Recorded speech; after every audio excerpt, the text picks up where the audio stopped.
Gospel according to Mark, the 8th chapter. Jesus and his disciples went to the villages near the town of Caesarea Philippi. As they were walking along, he asked them, What do people say about me? The disciples answered, Some say you are John the Baptist, or maybe Elijah. Others say you are one of the prophets. Then Jesus asked them, But who do you say I am? You are the Messiah, Peter replied. Jesus warned the disciples not to tell anyone about him. Jesus began telling his disciples what would happen to him. He said, The nation's leaders, the chief priests, and the teachers of the law of Moses will make the Son of Man suffer terribly. He will be rejected and killed, but 3 days later he will rise to life. Then Jesus explained clearly what he meant. Peter took Jesus aside and told him to stop talking like that. But when Jesus turned and saw the disciples, he corrected Peter. He said to him, Satan, get away from me. You are thinking like everyone else, not like God. Jesus then told the crowd and the disciples to come closer. And he said, If any of you want to be my followers, you must forget about yourself. You must take up your cross and follow me.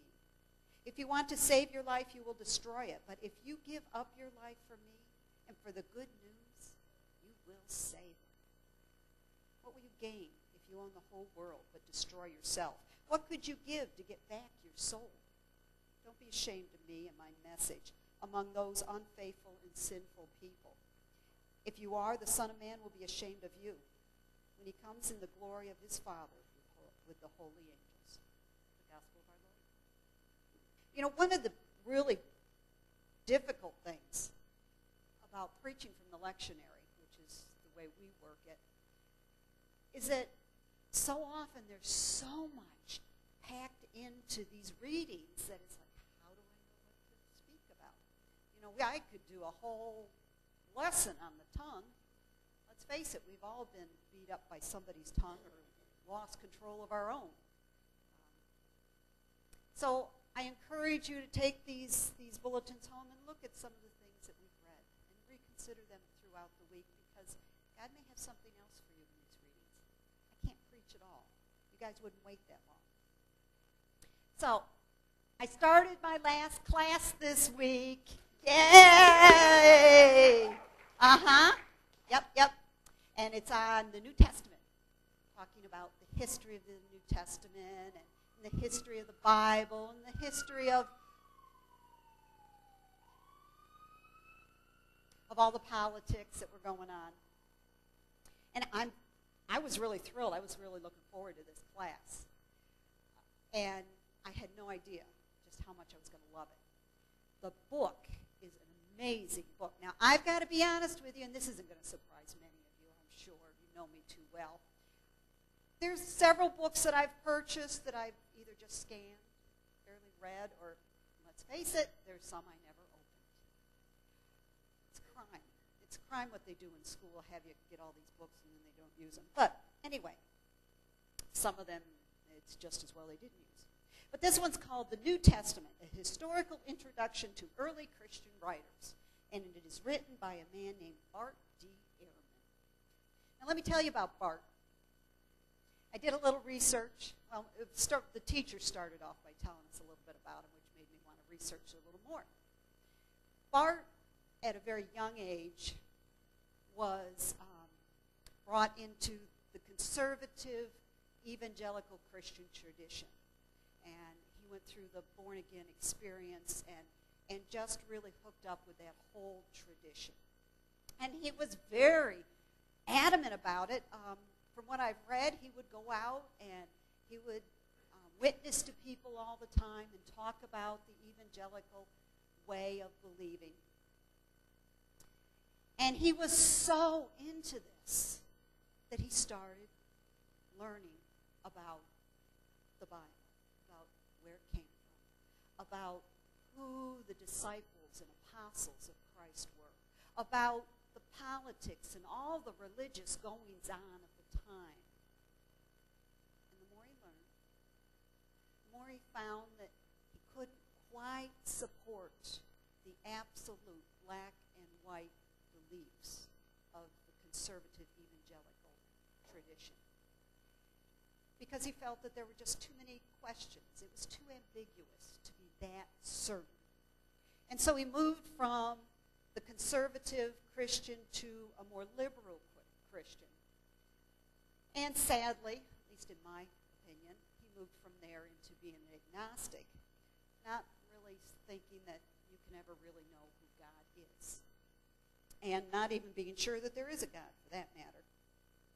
They say that the reason he moved into that was and I don't know why, something in me tells me there had to be something that happened to him, but he began questioning because of suffering and all the things that go on in the world that we see, war, and he just couldn't hold on to his faith.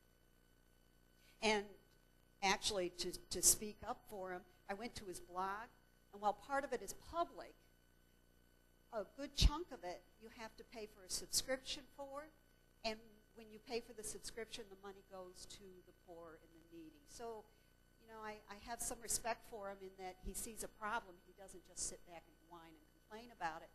He's trying to do something and step out. But anyway, so that's who this man is. So this book that he's written, first of all, he's an amazing writer. I'm just really thrilled with him. But his book is just packed full of the facts of what was going on in the world of Jesus and what, the history that brought the Jews up to where they were. It's really great stuff, and I'm loving it. Now, one might assume, from my love of this book, that the historical facts would support our belief system. Or you may have already picked up that since he's an agnostic, the historical facts may be a lot more ambiguous than that. And that is actually the case. The history that we read about in the time of Christ induces questioning. Lots and lots of questions. And I happen to believe that questions are not a sin. I believe God created us with minds to think, that God created us to question, and that he expects it of us. I used to tell my daughter when she went to a more conservative Christian school that God was a big boy. He could handle her questions. Now I don't quite know whether I'd use the gender in there or not, but God is big enough to handle her questions either way. So actually, what really excites me about reading this book is it teaches me about faith. It's taught me a lot about faith already, and I'm only in chapter 5. You see, Ehrman makes me question. I read the things, the facts, the history of what was going on in that day and time, and I begin to wonder, why do we bother? Why do we gather every Sunday morning, or at least most of us every Sunday morning? Why do we believe in Jesus Christ as the Son of God? What is it that draws us here? And in fact, this went right along with today's gospel. How perfect did that fit? Jesus says, "Who do you say that I am?" Who do you say that I am? Well, Lord, that's a good question. Who do I say that you are? Is what I believe based only on the facts? See, I think that there's more to this. I know that there's more to this. Because I believe in God. I believe in his love. I believe in Jesus Christ because I have experienced that love, that partnership, that presence of God, Jesus. It's because of my own experience. Hebrews tells us faith is the assurance of things hoped for, the conviction of things not seen, not proven. Corinthians says that we live by faith, not by sight. takes more than what we see to make us know that there is a God. Now, don't get me wrong. I don't throw out the facts. I don't say, well, I'm going to believe this in spite of the facts. You see, the facts don't disprove God. They don't prove God either. They don't disprove. And I am really glad of that. The reason I'm really glad that facts don't prove God is because it takes faith to please God. And if we had all the facts that said that this is absolutely what God looks like, where God is, who God is, we would have no opportunity to experience faith. Faith is powerful. It's a whole lot more powerful than believing in simple facts, because the fact is, how many things has science said? Well, the world is flat. Nope, the world is round. Or, I don't know, how many things have science come up with, and then later on they changed it. My faith is based on what I know personally. I have faith in God because I have come to know God in my life. I come to church and worship because I have fallen in love with a God that fell in love with me. I come to church to learn from each of you about God because you reveal the image of God in who you are. Because when our faith comes together, our faith is strengthened. That's why I believe. That's why I come to church. Because God has walked with me through my stuff.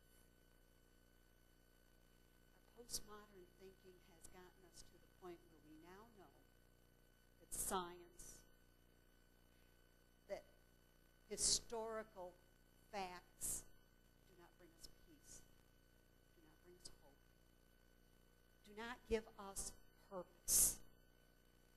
You can know all the facts of life and still feel pretty darn hopeless.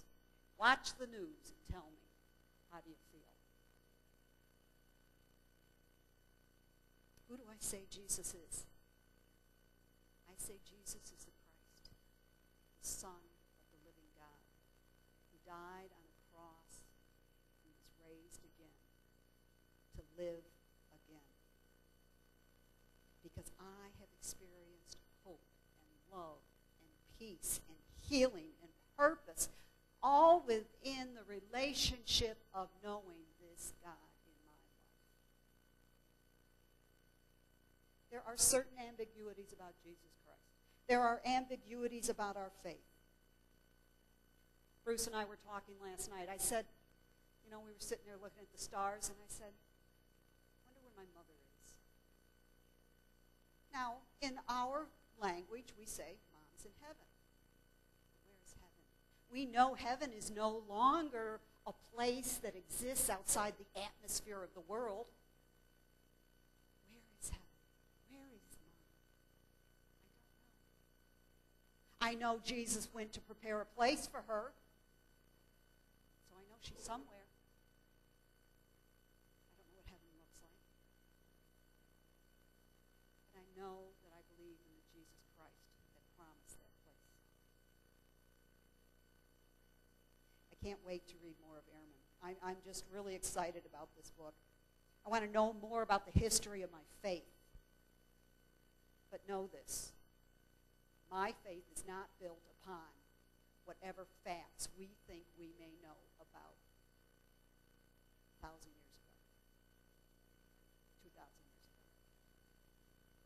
My faith is not built on past history. It's built on the present history of what I know and have experienced. His grace is sufficient. Who do you say Christ is?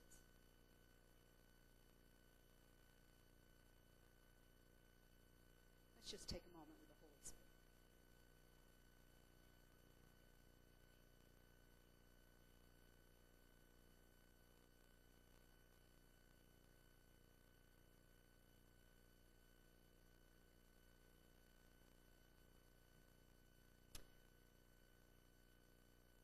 I believe.